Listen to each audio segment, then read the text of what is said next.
What's going on, faithfuls? It's your boy Nick with the Nothing But Niners crew, and I'm joined by Tony today. But look, man, before we get into this and get all those introductions and everything going on, make sure you hit that like and subscribe button right down there in the right-hand corner. Make sure you give us a follow on all social media avenues. You can check us out on Facebook and Instagram at Nothing But Niners. You can also check us out on Snapchat and Twitter at Nothing But 9ERS. And you can also check out the website, nothingbutniners.com. So, guys, disappointing. Look, nobody thought that we were going to be in this game the way that we were in this game. We got, and we'll get into it, but definitely it keeps us in that third pick. I think it keeps us in the third pick, but the Jets lost today, so I think we still have strength of schedule. What's up, Kicks, West Coast? Look, West Coast, I saw you were watching Rambos, and I saw you jump over here, man. Much love, much love. Kicks, Jonathan Rosa, 3 straight games, not bad. Shalou, what's going on? Tony, what are your overall thoughts, man, on today's game, bro? Like, did you have us? You didn't have us going that close, right, with this defense? No, I didn't. I really didn't. Nick, what's up, faithful? I was actually kind of pleased the way they played. They played a good team with a very good defense, and they kept it very tight. It was a one-score game. A couple stupid plays, a couple penalties. I didn't think we would win this game. But I thought we hung in there. We played a tough game. This game could have went south real quick if they rattled and got to Mullins and caused turnovers and stuff. But overall, with all that motion stuff that Chicago runs, with those jet sweeps and everything, with the speed that they have in their backfield, I think the defense played a solid game. Yeah, I mean, overall, I think the defense played a solid game. There were some mishaps on offense. You heard Mullins, if you watch the pressers, and say, I have to put the ball out. I put the ball out a little too far on that interception. I have to do a better job at that. But I don't think that was totally on him. I think if Goodwin didn't pull up on the route as much as he did, I think he could have caught that and it wouldn't have been an interception. And I don't want to put this game on referees because I don't like doing that. But there were there was so much holding in the trenches on DeForest Buckner, on Solomon Thomas today, even Ronald Blair a few times, that went to big plays. And on 2 of those plays, we had turnovers, and they didn't call the holding in the trenches, but they called a defensive hold on us, which neglected the interception and the 2 interceptions, right? There was 2 interceptions? Yeah. Neglected the 2 interceptions. Yes. So, look, but overall, you had let's see what penalties cost us, really. Or there was no penalty call on Kittle in the end zone. I know it was a bang play, but his arm was wrapped around him in front because the ball actually hit his forearm, the defender's forearm. But like Kittle said in his thing, look, I play in the NFL. I got to come up with that play. And that's what I like to hear from players because I'm big on receivers. If it's anywhere in a general vicinity that you can catch that football or it touches your hands, you got to try to come down with the play. You got to make the play. And Kittle hit on it and said, I know that it was a bang play, but I have to catch that. He even went as far as saying the one ball on Mullins that threw over his head, he said, I could have jumped a little higher and I could have came down with that. He's like, that's my job, is to come down with it. Overall, man, besides the very last 4th down play, Nick Mullins showed a lot of grit today. He was staying in there knowing Mac was coming, and he was just taking hit after hit after hit to deliver the football. But defensively, dude, in these last 3 weeks, go ahead. I saw you wanted to say something. I just want to get to one penalty, which was absurd and so ridiculous. Was the one on the Kwan Williams pick? Oh, yeah. That was absolutely the most phantom call I've ever seen. I mean, everyone plays the hand check game. That goes on every play. Let it go, man. Like come on. And Kawhi Williams, bro, really came back with a vengeance. Had an excellent game. And You know that's my guy, it's gonna be right? interesting. 19. No, You, yeah. Listen, I watched that kid in Patterson when I coached in Patterson. I watched him. He is a scrappy kid for his size, but we'll get into that. you know, But it's going to be interesting between him and Reed for that nickel spot. It's going to be one hell of a fight for that spot. well, dude, you truly seen a difference when Kawhi Williams wasn't on the field to where DJ Reed was on the field tonight. Correct. I mean, you could literally tell the difference of on nickel downs. DJ Reed was getting eaten up on the slants. I mean, that 3rd and 5, he literally played back instead of going up and jamming. He literally just pulled back and gave him the 5 yards. But that might have been the call in the coverage, Nick. You don't know. You know what I'm saying? It might have been an off call. It might have been, it's hard to call. But and one just thing I just want to touch on was that last play, like you said, he had a solid game up at Nick Mullins. At first, I'm saying, what the bleep are you doing? Run. But then they twisted. I don't know what. Maybe the opposite side of the field look, and Leonard Floyd was a lot closer than what appeared from the broadcasting. Yeah, but I still think he would have got camera. the 4 yards. I don't think he would have got the 10 or 15 that people were talking about, but he would have literally got to the first down marker and been able to step out of bounds. Floyd's fast. He's no, a closer. I know Floyd's fast, and I agree with you to a point, but and like I said, it was if he could have got the first down or if he couldn't, it was still a rookie mental mistake, and he knew it. He said it himself on the presser. He's like, I got to be better. Like, I got to know more of my surroundings. I saw Marquise Goodwin. I wanted to give him a chance to make a play, and I just couldn't come up with it. He's like, if I would have had to take it back, I would have ran. But in the heat of the battle, you're trying to make a play, and I can't fault the kid for that. The kid literally gritted his way through this game. Took a ton of punches in the face. Khalil Mack was not like. How many sacks did we have? 2? We gave up 2 sacks today? I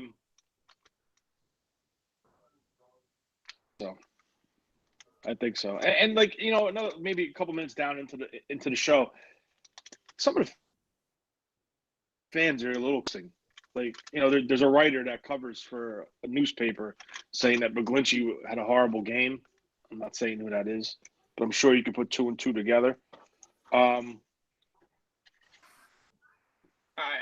I thought Staley played phenomenal versus Mac. I thought Staley had a hell of a game. You know who killed us on the offensive line today, right? Richburg and Person. Yeah, Person struggled. Person struggled really bad. Richburg was getting eaten up and allowing his defender to get up every single time. That's why he had 3 pass defensed. Yeah. Well, they got 2. Listen, it's not an excuse. They got 2 good defensive tackles. Oh no, their defensive line is stout. I'm not taking anything away from their defensive line because, look, I did not expect it to be a 14-9 game, or literally I didn't expect it to be a one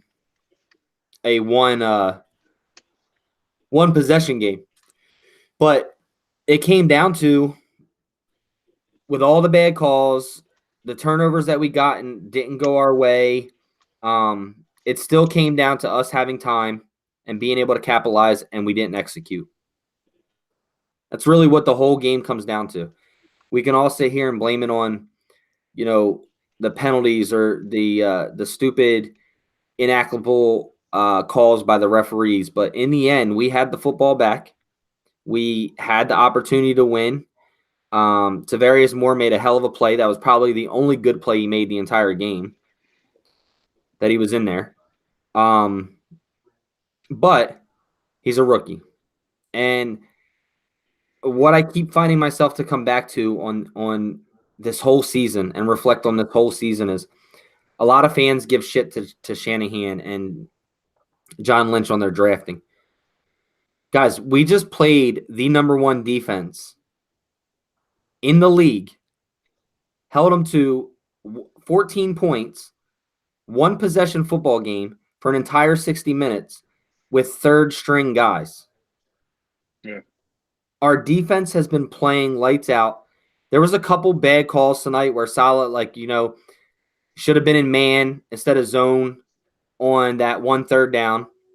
He did with the one quick screen out, easily got the first down. I would have been in man, but that's not me.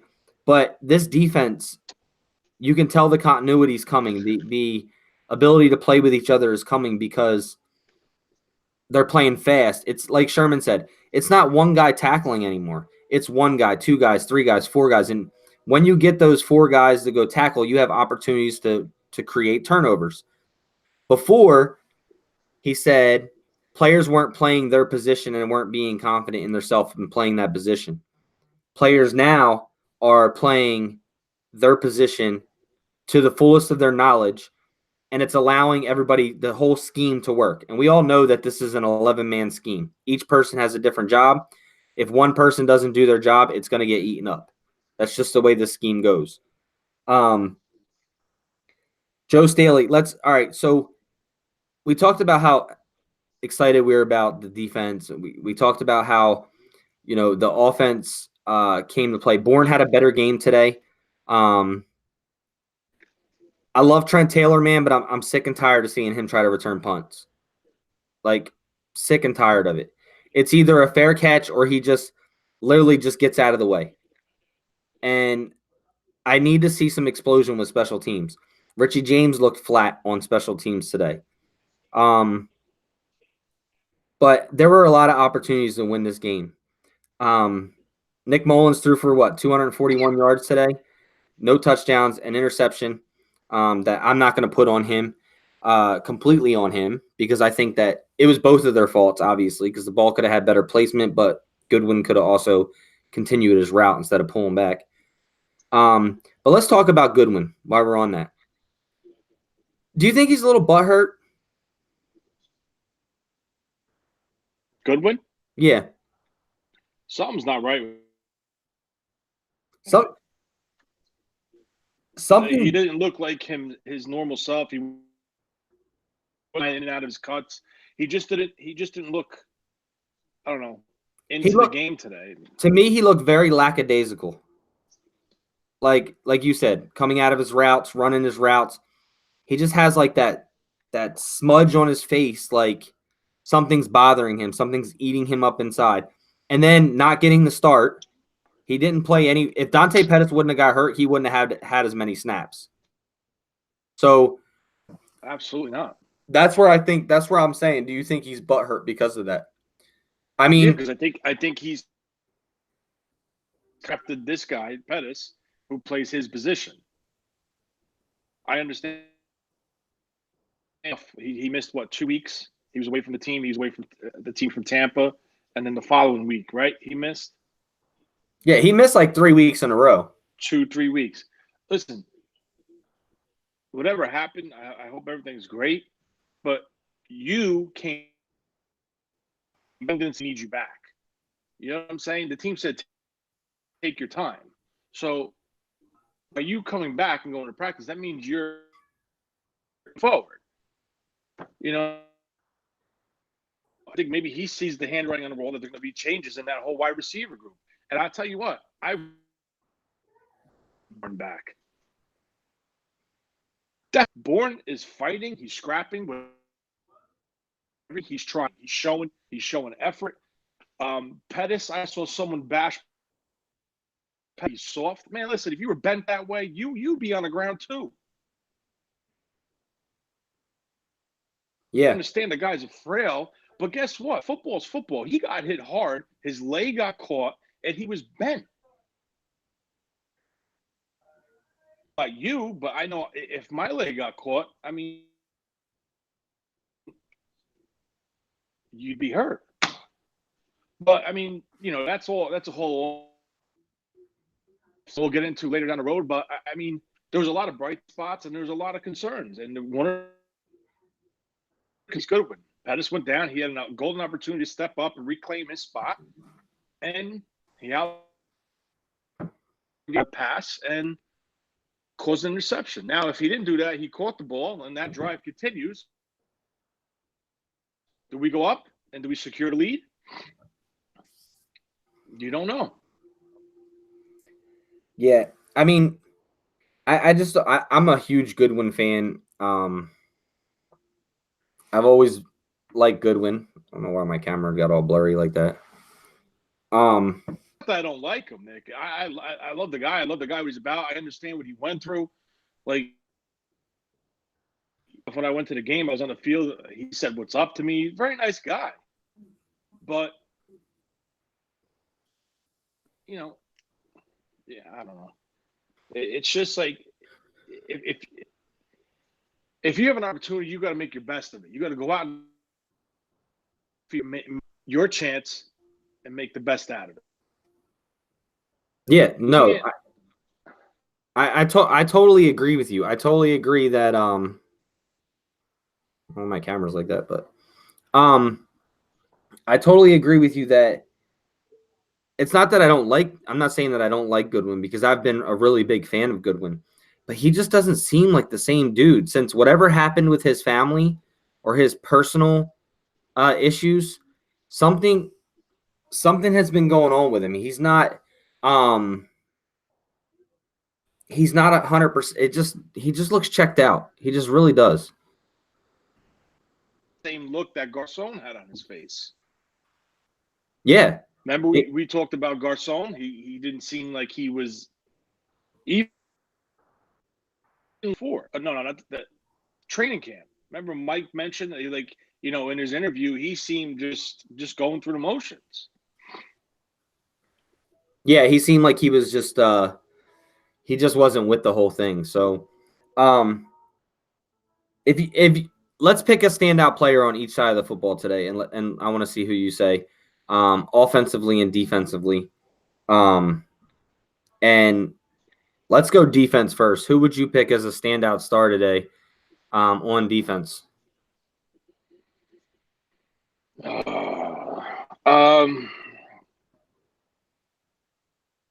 Gameplay. Thought an individual player you want? Yeah, just pick an individual player that you thought played well, that you really saw stand out today. I think Buck had a good game. Yeah, I mean, I think Buck had a good game. He picked up another sack. He was constantly double teamed, from what I was seeing.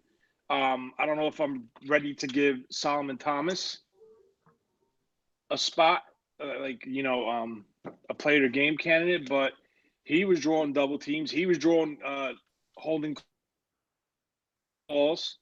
They're playing him inside. He's causing problems on the inside. I think our linebacker and another player, the safety, Harris. Minus that one play, he got beat on by Allen Robinson. It was a great throw by Trubisky, but he was just maybe a step or two late. Yeah, I thought Harris played really, really good today as well. I said Harris made that one play, man, and I'm just like, talked about Tart in our chat, and I'm like, well, Tart's done here, dude. I mean, you heard Richard Sherman if you watched the press conference. Richard Sherman said the same thing. He's like, I think Marcel Harris has put himself into be a starter in this league and a starter on this defense. And he's like, well, I don't do the depth chart, but I think the kid has really put himself in that position. With Tart's injuries and his ability to stay healthy, Marcel Harris has been playing pretty well. So I agree with you there. I agree with you, Marcel Harris. I agree Buckner had a good game. Solomon Thomas definitely has been showing out. He's been having pretty decent games. Defensively, though, man, I'd have to say before Kawhi Williams got hurt today, he was a standout star on his defense. I mean, he was What happened to making him? plays, on third downs, on fourth downs. Just his coverage skills were really good today. And it sucks that he went out with that knee injury again. Oh, it was a knee. I didn't see that. Yeah, it's the same knee that he was out with. He ended up tweaking Really? it again. They might as well just put him on the shelf. So he ended up tweaking it again. Let me say what's up to any of these guys. Kicks, I wanted to give it to Marsh Eternal, but one of those sacks were because of disruption Buckner calls. I agree with that, but Buckner always causes disruption, so that's his job. If he's not getting home to him, another guy has to. Marsh actually played pretty well today. Came up with 2 big sacks. All right, so we got some people keep saying we need a big time receiver.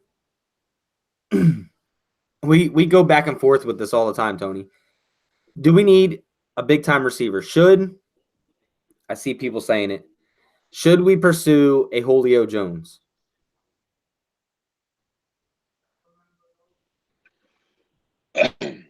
Get Julio Jones, I don't think it would be smart to go after Julio Jones because I think we need a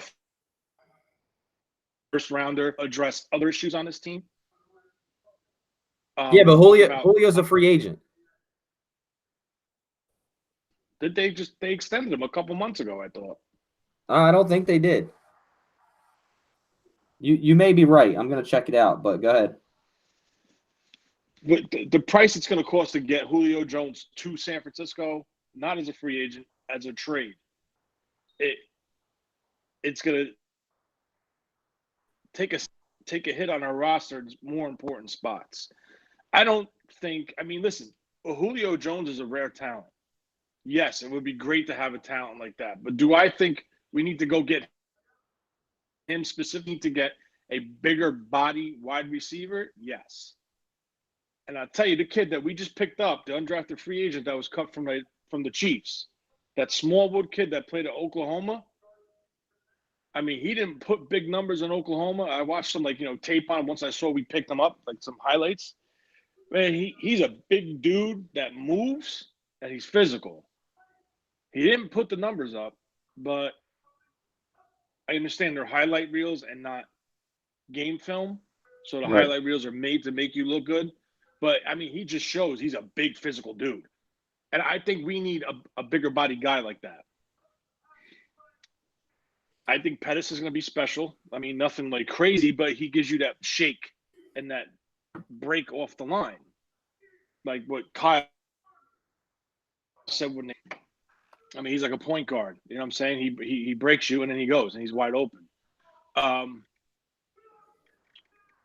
I thought he played solid today up until his injury. He had a couple nice catches. He got open, not regularly, but he got open a couple times versus a good defense. But yeah, I think we do need to address our wide receiver corps. But I would definitely bring back everyone that's on our roster right now and give them an opportunity. But I do think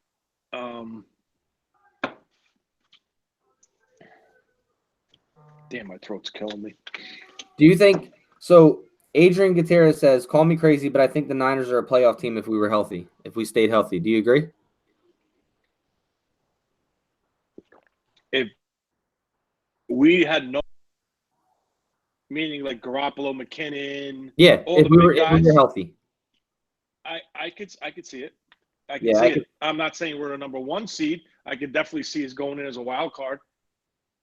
Yeah, I agree. We just competed with them. You got to realize, Nick, and all the fans that are in the chat, just hear me out on this. Kyle had a specific scheme. Bill and McKinnon, a specific one. He lost his 2 main cogs to injury.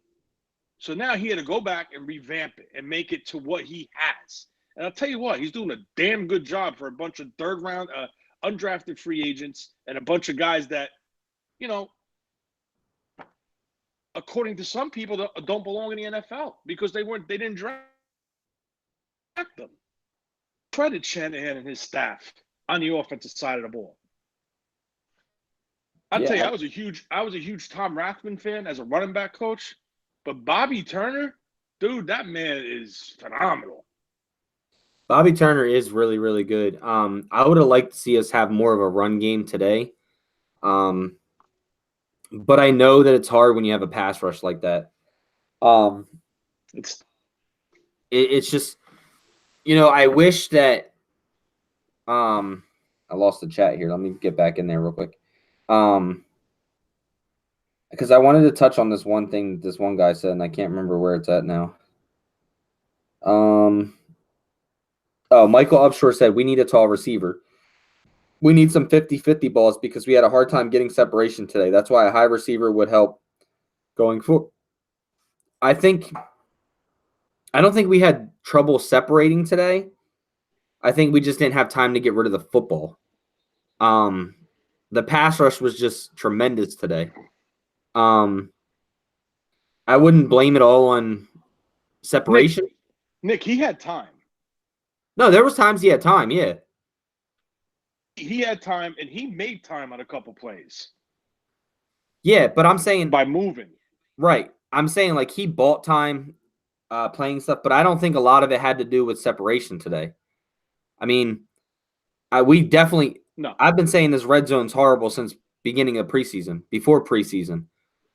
We need something to execute in the red zone, whether that's a big receiver, a bigger, faster, fight for more yards type of back, like a bruiser or what. But we need somebody that's going to be for the red zone, because if they shut George Kittle down, we're pretty weak. I mean, we're pretty weak on that.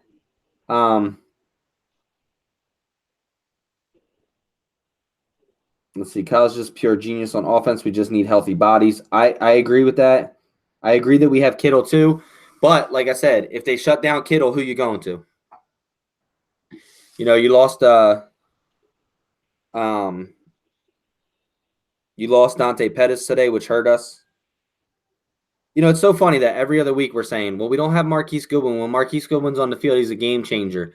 He opens up things across the middle. And now we're saying, well, we lost Dante Pettis.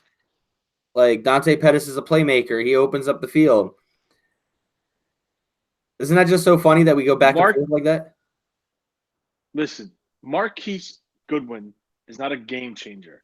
Marquise Goodwin is a threat that you have to respect. There's a difference between a game changer and a game threat. Well, that's what I mean by game changer, meaning he's a threat. So he changes game plans because you have to respect him.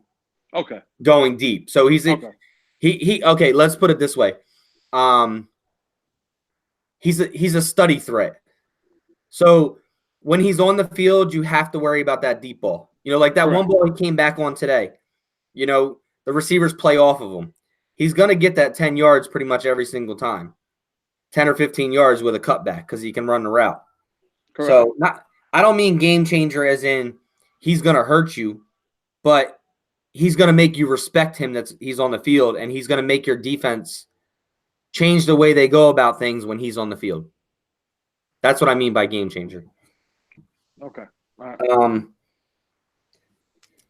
Look, man, I really don't have much to say tonight. I mean, it's just, there's only two of us. Overall, I think we could have won this football game.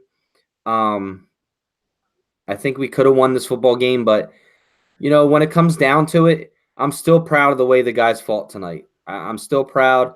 It's not like, I'm still proud this entire season because only other than 2 games, we've been competitive with what we have, what we've been putting on the field, what we've been playing with.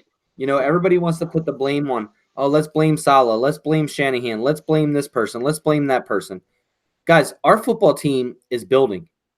And whether we believe it or like to hear it or see it, this team is building because they're They're literally fighting tooth and nail every game to win.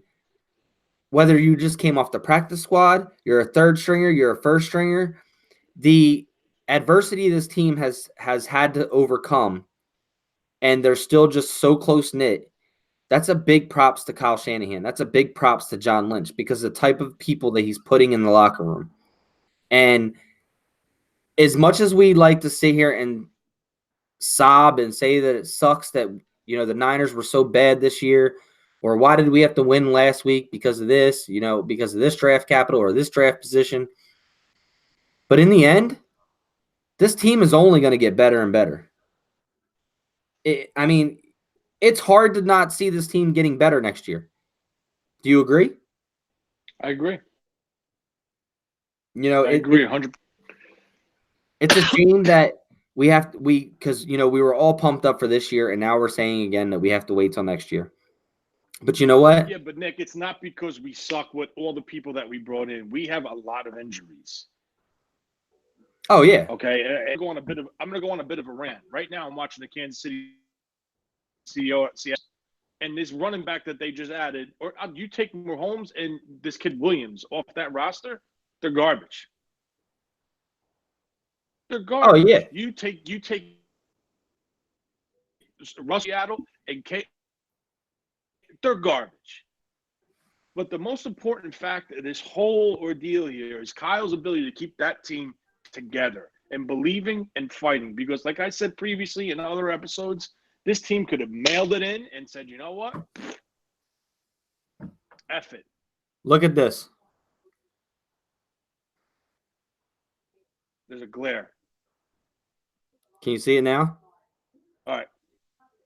All right. Hold on. I'm going to freeze it on me so you guys can see this. Look at all that green, bro. That, you know, that's the view. That's the actual broadcast view. Yeah. Right there is when I flipped the hell out. But then there's another view where I think it's in that guy, Leonard Floyd, is a lot closer than what it looks in that video. I'm gonna see if I can find it, and I'll free shot it and I'll send it to you.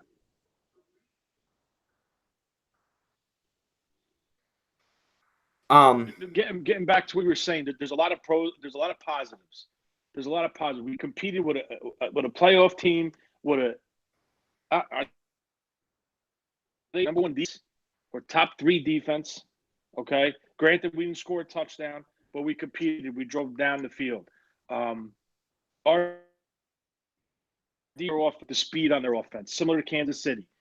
We have a lot of young guys that are not core players but they were added, undrafted free agents, low round draft picks that are getting NFL playing time. Obviously, we all could agree when Jimmy McKinnon and other people went down and all the injuries started to pile done. So guess what? This season was because you throw those 2 out, it's done. So right off the bat was success because all our younger guys got a full year of experience. 1 full year. It's huge. It's huge, and it's continuity. It's a year that this line here that our ground game has developed. Oh yeah, easily. With undrafted free agent would have picked 10 years that was re-signed to the team after they cut him years ago. And Pearson, they traded Trent Brown and brought in a rookie who clearly is a better right tackle than was for this offense. Okay? Mm-hmm. Tomlinson's playing good. He's had some bad games, but he's also playing good in some games. But the most important thing is the continuity in that front line and his own same page. Because if you're not, your run game's going to be garbage. The young wide receivers are getting playing time. The young tailbacks are getting playing time. The linebackers. I mean, I don't know about you, but Elijah Lee, I have him competing for a starting spot next year. Yeah, I mean, there's gonna be a lot of competition. There's gonna be a lot of competition, as in who's gonna be starters next year. Um, and which is good for us. I mean, it's really good. So I mean, like I said, I'm super stoked about next year. I know we keep saying that.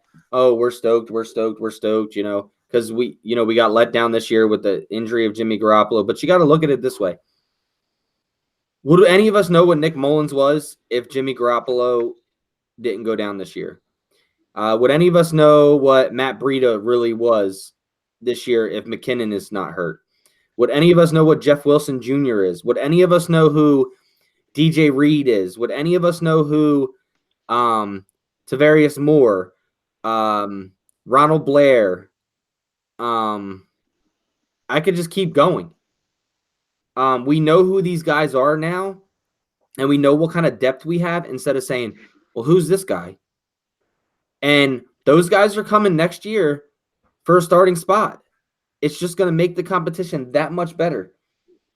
I really think that once we get Jimmy Garoppolo back, once we get a Jerick McKinnon or a Matt Breida, whoever we keep, obviously I don't think McKinnon's going anywhere. We argued this fact the other night on the show.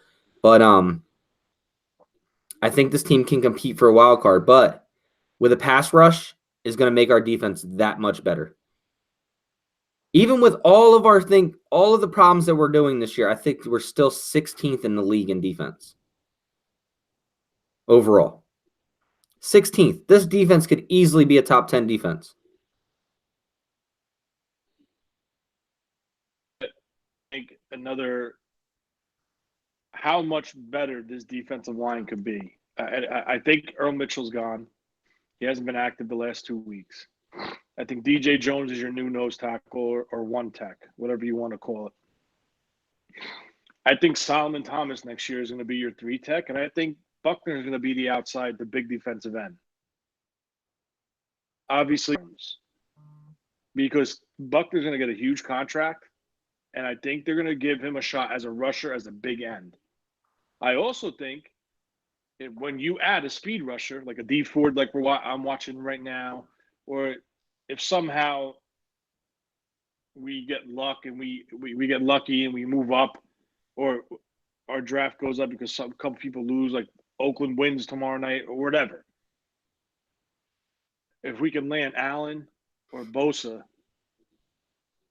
you put that on this defense rush, bro, it's going to be scary as shit when you go into nickel. I'm telling you right now. One pass rusher away, I think, from being a serious, like. Somebody said in the chat that our defense isn't going to be better if we keep the same DBs.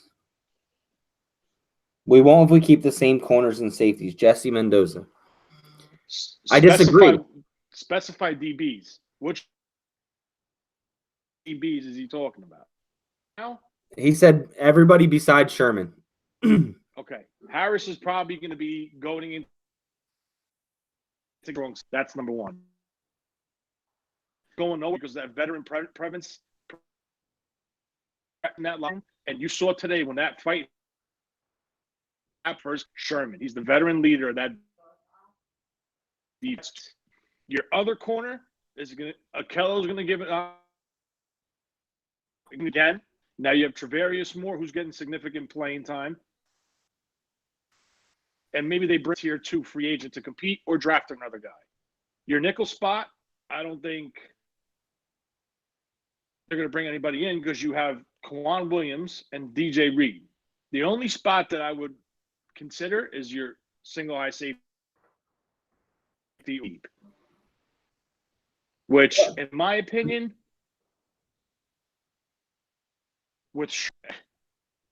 and how do you get back at Seattle? You go to San Francisco, right? That's the best way to get back at him. Maybe. So now you're back. I understand he's 30 years old. He's coming off a leg injury. But just the head game his knowledge of that defense, up pass rush. Okay? They work hand in hand. Your pass rush helps your secondary helps your pass rush. Well, So if you have no communication breakdown zones in the cover 3 and everyone's on the same page, side. Because that's the side that Earl Thomas goes to, not right. Sherman's side. No, and I totally agree with you. I think that, you know, when we had Alden Smith, Justin Smith, Ian Williams, our secondary was not good. It's just our pass rush and our front defensive line was so good that they made our DBs look way better. I mean, your pass rush makes your defensive backs look really, really good because they don't have to – when you're a DB and you have pass rush, you don't have to think as long as to what a receiver's trying to do to you. You got about 3 seconds, and it's either the play is covered or it's not. With a pass rush, that drops down to a second and a half. 2 seconds pops. So, I think this defense could still, with what we have right now, I think that our secondary could be just as good with a legitimate pass rush. I think that's what we're really, really missing here. But, see, Stephen Smith said DJ Reed at nickel too. I don't like DJ Reed at nickel yet. I'm not sold on him. I think K'Waun Williams is just a better player right now. Not saying that DJ Reed isn't going to be the next nickel here in San Francisco, because could easily well be. Like he had two. DJ Reed had two. K'Waun Williams was out at the nickel. Because in my opinion, when you're playing the nickel, you're closer to the action. Number one. Number two, you're not playing free safety. There, you got this guy or you're playing the run, and I think. But it's a thinker. You know what I'm saying? Yeah, well, I hear you like a little bit because you broke up there, so that's why I didn't mean to cut you off. Your audio was going out. Do you hear me now? And it was really – go ahead, try now. Do you hear me now? Yeah. Nope. The React player. Hold on. Yeah, you're like breaking up for some reason. I'm not saying DJ. You hear me now? Go ahead, say it again. Do you hear me now? Yeah. All right. I'm not saying that DJ Reed isn't a good player, but like some of the plays tonight that K'Waun Williams made before he got hurt, the pass behind the line of scrimmage, he went and played football responsibility. DJ Reed doesn't do that. DJ Reed would have sucked in and went after Mitchell Trubisky, because that's what he does. He tries to make a play. Where K'Waun Williams said, I know this is my guy. I need to stay on this guy. He literally went running towards the guy, which the ball hit off the back of him, and allowed another person to recover the football. He was correct. Playing, that's experience versus see ball, get ball. Right. And that's exactly what I'm saying. So I'm not saying that DJ Reed won't take over this nickel spot once K'Waun Williams' contract is up. I just don't see him next year replacing him. Like, I think they finish out K'Waun's contract and allow DJ Reed to get better and know the nickel position even more, to where he knows what responsibility he's supposed to be doing when he's not supposed to be doing it. That makes sense. So, all right. Well, look, overall, Tone. I'm even with the last play of Nick Mullins tonight, I enjoyed the way Nick Mullins played football tonight. He played with grit. I enjoy the way the defense played. They were scrappy. They were fast. They were trying to. They were literally coming out trying to take people's heads off. I think the offense could have moved the football a little bit better than what we did. Maybe take more advantage of a couple more quick slants. More 3-step drops. More of rollouts. in play calling, but overall, I still think we did well. We made a couple mistakes on offense that hurt us, that came back to bite us in the ass. But overall, to hang with the number 1 defense, and what are they, the number 2 seed in the NFC right now? No, I think are they two? No, it's the Saints and the Rams, and then I think the Bears. Well, it depends on what the Rams do tonight. The Rams won. They beat Arizona. Oh, yeah. So they're the 3 seed. Yeah. So to compete with the number 3 seed, we'll just say that. Yeah. Either way, 3 or 2. No, we got the point. It's a good team. That's it. It's a really good team. And to compete the way that we have the entire year, and especially these last 3 weeks, and playing against the Bears tonight, I can't be mad at this team, man. I really can't. I see a bright future for this team. And we get, if we can get healthy, I have the 100% utmost respect and confidence in Kyle Shanahan and John Lynch in this offseason and what they choose to do. And I have the utmost respect and confidence in these players because you can really see in the last month the change that they have made. Is it too late? Yes. But just think, those players are coming back next year who have experience. You're not changing out 4 to 6 players on a defense weekly. So the guys that in that last month, we've been playing with pretty much the same guys on defense other than Ahkello Witherspoon and Kwan Williams. Correct. And you see how better they're performing because everyone is on the same page. It's the same people. They know what they're doing. It's continuity. Continuity is very important in football and schemes, especially with Seattle's scheme and especially with the zone blocking scheme. Yeah. Shu Lo says, and this will be our last question. So, Nick, make or break next year? Is it make or break next year?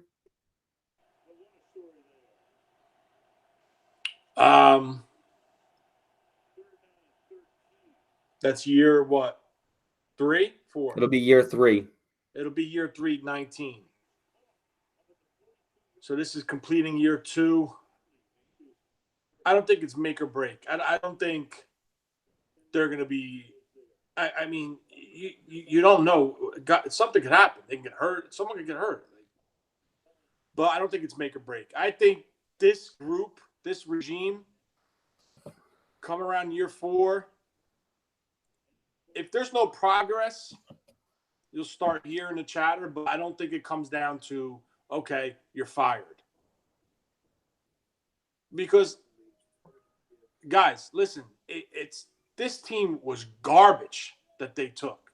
It was garbage. And I understand their first year that they came in, they had a wild offseason. They added what, like 8, 10 people that year, that one first offseason? 11 free agents. Huh? 11. 11. And we had that show. We broke down every free agent. It was like a freaking 2-hour show. Right? So those guys were brought in to, like, they were the base. They're not the foundation. They were the base, okay? They were to come in. This is how things go. Okay, we brought a Kyle guy in for wide receivers. These are how the routes. This is how the routes have to be done. This is this. This is this. This is this. You brought a quarterback in who knew what to do, how to play Kyle's offense, the terminology of the playbook, which is huge. You give Colin Kaepernick this terminology or any other quarterback, what the hell are you talking about? That's the biggest thing about people trying to tell me Cap should be on the team. The only guy that's still with the team that's considered a future building block is Juszczyk. Okay, so they brought him in. Then they brought, we want to run the Seattle scheme. They went out and got the Seattle corner, Richard Sherman. He's a building piece. So now you're going to start seeing guys come in, like the Malcolm Smiths are probably going to be gone. The Garçons are going to be gone. The Mitchells are going to be gone. The base layer of players are going to be gone. There's going to be another turnover. You're going to see an aggressive offseason. It's not going to be 10 guys, 11 guys, but But now they go out and get their guys. Yeah, The exactly. systems are there. Now you have to implement the pieces and let's go. The main pieces there on offense, we're missing the main piece on defense as a pass rusher. Yeah, I totally agree with you. I don't think it's a make or break year for two reasons. One, whether you believe it or not, this team has made progression this year. It doesn't show in the record or the standings, but this team has still made progression. You see, I talked about it earlier. You see how, we would have never known who Jeff Wilson Jr. was. We would have never known really who Matt Breida was. You would have never known who Tavarius Moore, DJ Reed, all these guys were. But injury allowed us to know who they were. What we have in the background of depth can work with this system. We're missing a pass rush. But secondly, next year is going to be Jimmy Garoppolo's really first year in this offense. That's their franchise guy. He's been on the roster will be 2 years next year, and it will really only be his first year. If he stays healthy, it'll be Jerick McKinnon's first year. It'll be Matt Breida's second year, like full second year. Dante Pettis' first year. Richie James's first year. So next year, all these guys that we drafted this year will really be their full year next year because they were in and out this year. They were thrown in because of facts of injuries and stuff like that. So technically, next year is going to be the first year. I'm not saying learning-wise, but I'm saying under Jed York looking at Kyle Shanahan and John Lynch and saying, yo, what's going on here? There's been progression. There's been there really hasn't been regression. I understand that we lost, we're going to lose more games than we already lost more games than we did last year. So whether we lose 1 or 2 games more than we did last year, but Nick, let me ask you a question. And I was thinking about this the other day. Everyone says, oh, well, Harbaugh's first year, they went to the playoffs. He took them to the playoffs. Blah, blah, blah, blah, blah. Okay. Harbaugh's first year, they had one of the best defenses in the league. Do you know how big that is? Mm-hmm. Their offense was garbage, minus Frank Gore. Am I right? Yeah. Okay. So now, let me ask you this. Just for shits and giggles, I just want to see your opinion. Compare Harbaugh, first 2 years offense, to Shanahan's first 2 years offense. Who did a better job? Just want to know your opinion, your answer. For the future of the franchise, Kyle Shanahan. Year 2 in both regimes going forward. Who progressed most going into year 3? Oh, Kyle Shanahan by far. So then why does no one give this guy credit? Everyone still talks about Jim Harbaugh. Yeah, but everybody still talks about Vic Fangio too and how that he would change this defense. But if you remember, Vic Fangio, even in Chicago, Vic Fangio even sends his defensive linemen into coverage. Yeah, no, he does. He does. But that's a big thing on Robert Saleh. People bitch at Robert Saleh and say, but he does it because he has the speed off the edge to get to the quarterback. Right. So it doesn't expose the 310-pound lineman. Exactly. There's speed and it's coverage design. That's Correct. Just the way he does it. Correct. But have you seen Saleh do it recently? No. Well, he did like 2 weeks ago. He did one time. But Jim Harbaugh was literally handed here's your bank check. Yeah. And Kyle Shanahan was handed an empty notebook and said, here's your team. Yeah. And people don't realize that difference. People don't realize that difference that Jim Harbaugh still didn't win a Super Bowl. And he's being compared to the greats. And he was handed a football team. He coached that football team. He didn't make any changes. He didn't make any crazy changes. And if anything, he was a fluke because he didn't want to get rid of Greg Roman. And Greg Roman was really the issue at that time. Yeah. So But no, I think honestly, and I'll keep it real with you. I think Lynch and Shanahan have nothing to worry about. no, I don't think I don't. I think if they bomb next year, I'm not going to say bomb. If they go 0-16, maybe. Listen, guys, what the hell's going on? I'm going to have to bring another GM, an advisor in to help you, Lynch. I want to bring a senior assistant to come in to help with you, Kyle. But I mean, I think they're safe because I think, honestly, they have a plan and they're showing the plan and everybody sees the plan. But there's also things that are done behind the scenes. And listen, Jed talks to these guys. Jed talks to the guys from the old Niner teams. Kyle and Lynch are going nowhere. No, they're not. You could see that the other day when he was talking about, champions before champions. And champions play like champions before they're champions. When he was talking about Kyle and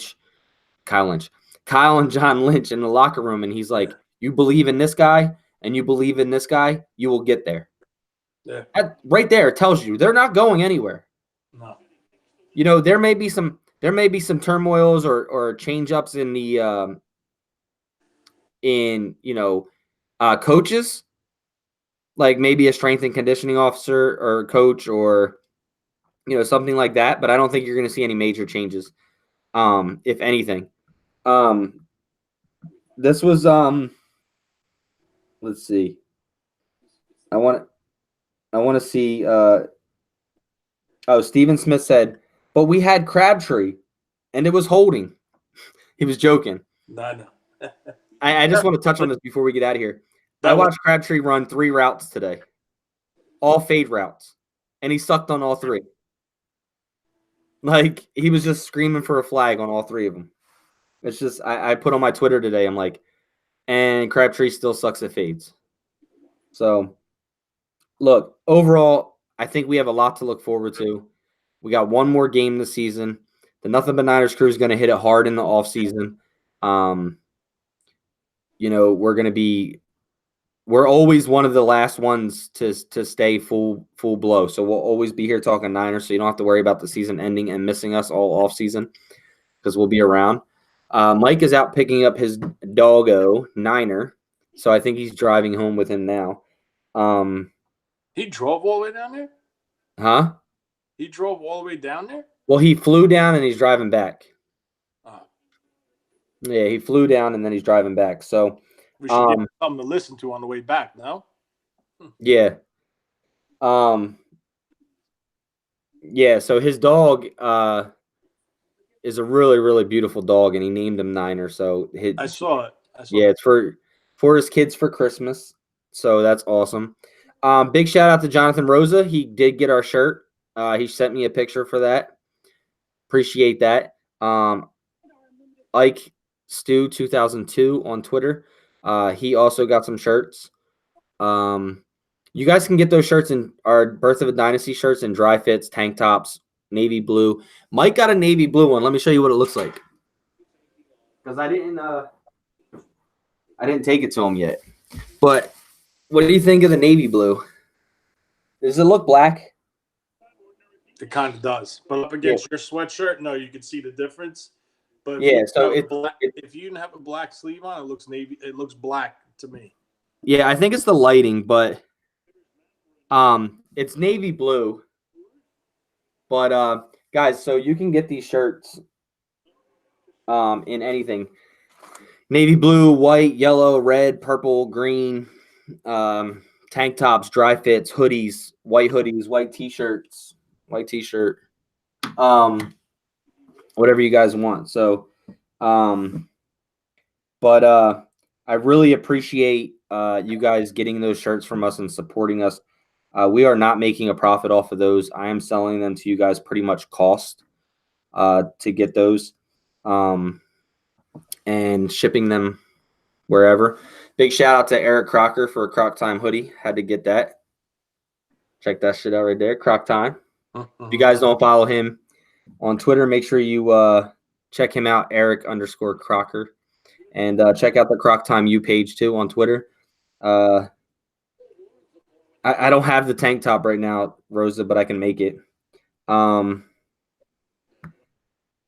Texas at the VA, so I can't really go anywhere. Stephen Smith, just send me a message. You can email me at nick@nothingbutniners.com. nick@nothingbutniners.com. No, yeah, Jonathan, you can get it on anything you want. Dry fit, tank tops, hoodies. I'm trying to get sleeveless hoodies, but I'm not sure if I'm going to be able to yet or not. But guys, yeah, just email me at nick@nothingbutniners.com and I can get you all the information. I do all of it myself, so just send to me. But Tony, overall, 1 through 10, you give this team like an 8 today, even though we lost? Yeah, I give it an 8. I would have gave it a little more if he would have tried to run for that first down. Yeah, definitely. I'll put that email in the chat right now just so you guys know what that email is for shirts. We should have another shirt coming out probably the end of next week, maybe the beginning of the following week, so New Year's week. We definitely have another shirt design coming out. I can't tell you what it is until I show you. I have that getting processed for me right now. So I give them an 8 or a 9. I think they played with grit. They played with heart today. Even though we lost, I still give them that high of a score. But yeah, probably an 8. I probably go with an 8 too. If we would have ran for that first down and got a little bit closer, I think if he would have ran for that first down, I think we would have won the game. To be honest, I really think we would have. Oh, Steven, thanks for the donation. Appreciate it, man. Appreciate that. That's a new feature that I turned on, guys, which is would be really helpful for your comments.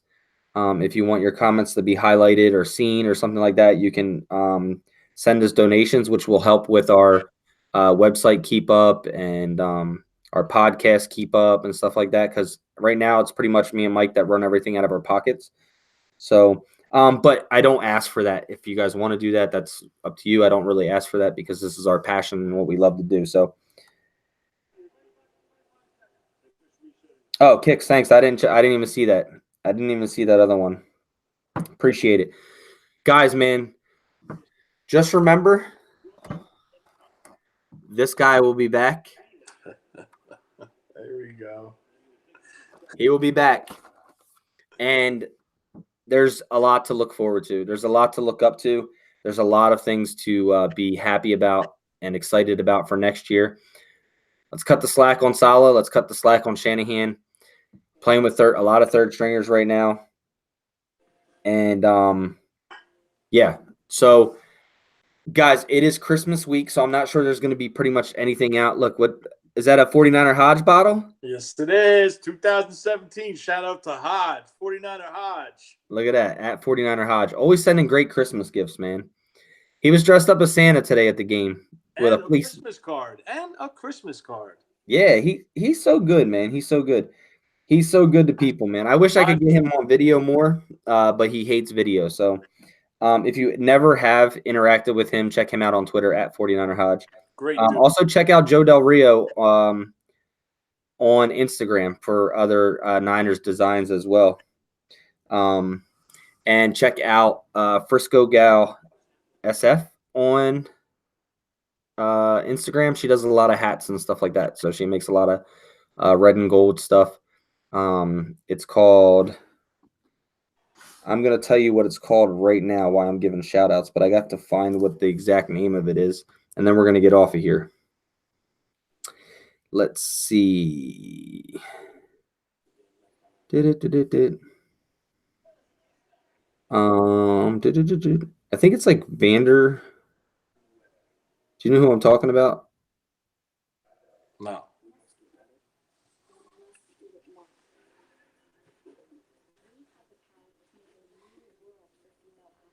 Maybe it's just her name.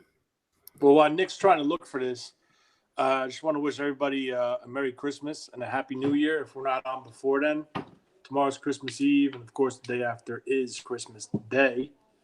So, Merry Christmas to everybody.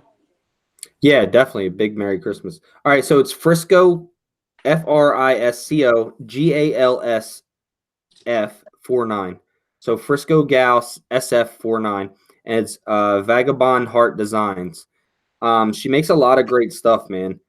I think she makes sweaters, hats, all those types of things. So big shout out to her because she does a lot of great work. But go over there and check her out.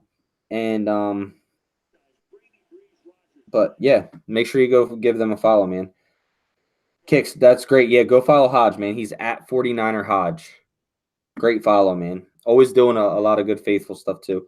So, all right, Stephen Smith, Kicks, Eternal Creator, Shulu, everybody else that's been in here, Jonathan Rosa, Adrian Gutierrez.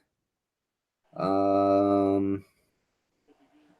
I missed you, I'm sorry because there's a lot of comments in here. Haran Razak, Adrian Gutierrez, I said already.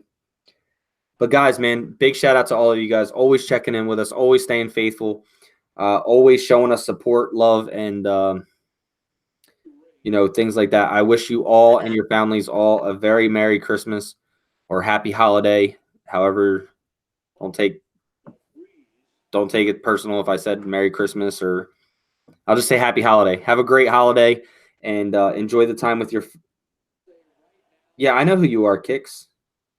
It's always Ryan chilling. Always. I could just call you Ryan. I know that. But just make sure you guys have a great holiday, man. Enjoy your loved ones, your family. Be safe. Don't drink and drive. Be smart. And thanks for joining in as always. And above all else, stay faithful. We out of here.